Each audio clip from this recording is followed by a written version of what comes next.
But first, grief, disbelief, and a want to help. All words used by educators after three sisters in the Natomas Unified School District were shot and killed by their own father.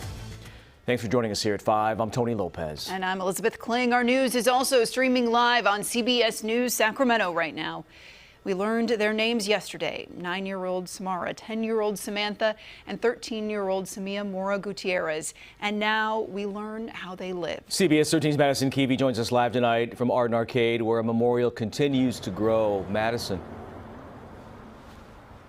Yeah, you talk about that memorial. You can really just see how loved these young girls were. And of course, the member of this church. We keep showing this because it continues to get bigger every time we are out here in front of the church. Now, their former teacher told me that she's working with other teachers to create a slideshow of photos for the sisters, for the students who send in their memories. And above all, educators are encouraging conversations to talk through the grief. They were just sweet, lovely, bright, shining lights. Three sisters, all with a desire for knowledge and dreams for the future. It's hard to talk about them in the past tense. 9-year-old Samara, 10-year-old Samantha, and 13-year-old Samaya are noticeably missed from school this week.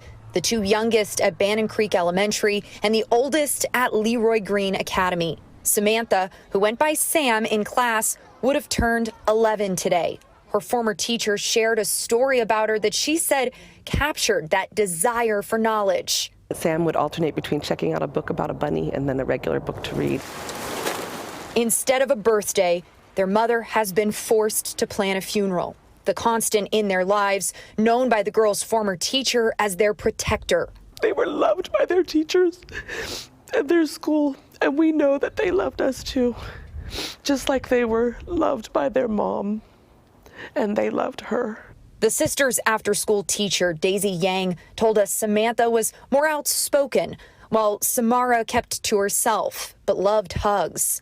Yang shared a specific memory with CBS 13. She wrote, "During their supper time, they would always ask me if I was hungry. Like an older sister would, Samantha would tell Samara to ask the lunch lady for an extra orange for me to eat. With no hesitation, Samara would do it. I thought the two were so funny and so sweet to be worried about their own teacher." We wrapped them in our love at school. We didn't know a lot about what was going on at home. And their mom encouraged that.